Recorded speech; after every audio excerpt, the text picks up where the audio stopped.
All right, so I posted a video yesterday about when you're dealing with a customer who says, you know, how come you guys are saying different things, meaning you and, you know, the other arborist that was out. So that's like something that comes up, question that gets asked. So I had said, you know, words are powerful and, you know, they mean things. So you got to be careful of what you say. So I wanted to build on that a little bit and talk more about it. So recently, you know, I felt like it's important for arborists to understand this, or homeowners to understand this, really.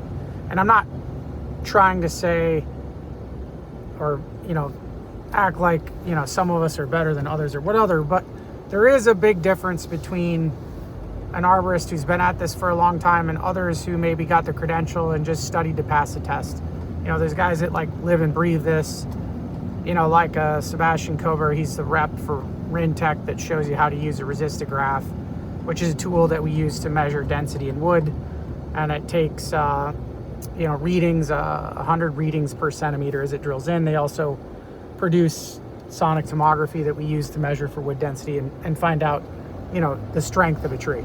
So the guys who understand that and have drilled a lot of trees, like Sebastian Kovar and Chris Francis is another one that's very familiar with this stuff.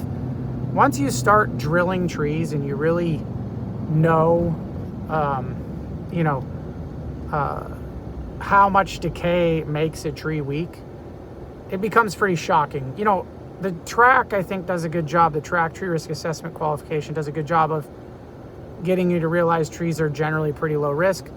But I mean, once you really start drilling trees and getting into that part of the biomechanics of trees, using resistor and sonic tomography, you just go to like another level, because you can mathematically prove to yourself that a tree is not really a risk, or it is. And you know, you find trees that have more risk. But one thing that really made me do is realize, you know, that a lot of trees that get cut down, most trees that get cut down don't need to be. There are other options. And that kind of goes back to those words that you're using. Like, are those the appropriate words? I don't know that they always are, because there are options. And like I said the other day, you know, if you go to the doctor, you want your options. You don't want someone to not give you options, because that's not really being transparent. And I don't think that's our job. Our job isn't to give our opinion. Our job is to give information so the customer can make the best decision for them. And then once you get into this deep part of arboriculture, you start to realize there's all kinds of things we can do to save them, like cables and braces and so on and so forth. And I've seen, you know, with my own eyes, take a 40,000 pound excavator and try to rip apart, you know, a live oak with a V crotch that has a rod in it holding it together. And I'm pulling with two excavators and I can't pull it apart with the rod in there. So like, this stuff works. It really does work. It's proven, and it makes trees a lot safer if they have defects. I think it's really important to understand like how effective some of this stuff is and what you can use to really make trees safer. If you're worried about them failing, they really can add a lot of safety to it. So I think it's pretty important to mention that. You know, we couldn't even pull those apart until we broke the rod in half, the brace rod. We could not pull the pieces apart. So that's important, you know. And so this experience matters. You know, having drilled trees, having braced trees, having done these things, you start to realize that trees, you know, can be saved and kept, and a lot of people think they can't. So you can push that pretty far, and a lot of these trees just don't need to be removed. But people give this opinion like, oh yeah, that tree's dying, or that tree's dead, it's going to fall any day. But it's just not really true. So in most of the cases, not always. Then you know, you get into the technical pruning, like where we did these studies where and I've done this literally on people's properties right in front of them, because this is how badly I wanted them to see the viewpoint. So I have a scale, I carry it with me.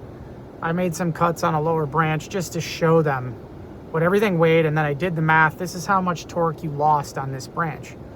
And so I was able to calculate that right there in front of them. And I think that really opens their eyes that, like, yeah, arboriculture isn't an exact science, but there are some things that can be mathematically proven to be very very effective in making trees safe and less likely to fall over. So I guess what I'm trying to say is there is a difference between arborists. There's some that have gotten like deep into that part of arboriculture and they're really good. And there's just not that many of those. And most of the guys, or most of us, you know, we're good at pruning trees, we're good at removing trees, or maybe we're good at removing trees, not always necessarily so great at pruning trees. I guess everybody thinks they're good at pruning a tree. But if you're doing what the customer's telling you to do, that's not really what we should be doing. We should be giving them advice and getting them to see why pruning it a certain way is important, especially when they're concerned mainly, or most of the time, is risk. Like most people are worried about risk and they don't want the tree to fall down. So that a lot of time is where our pruning centers around, and it's reducing that risk, increasing safety, making it less likely to fail. And there are ways to do that. And some of us know how to do it very well.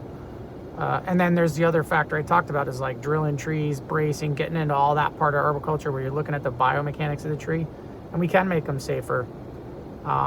We know that, you know, big cylinder that's got a bunch of decay all the way out to the edges, a bigger, older tree, the older it is, the more surface area it has around and the less strength it's lost, even with a decay or a hollow spot in the middle. Then if you have like a big hole in the side, you know, that's like taking a metal pipe, and the bigger that hole gets, the more compromised it is. So like holes in the outside really devalue or take away strength and can be an important factor. So anyway, you know, check your arborist out, see what his experience is, see if he's qualified. When they're giving you advice, you got to make sure that it's not an opinion and it's fact, right? And I'm really careful with words because I don't want to get pinned down by making broad statements. So I say very concise or precise things when I'm talking to my customers, and I try not to make generalities because, you know, when you say that tree's going to die or that tree's unsafe, you know, that's the only option, cut it down.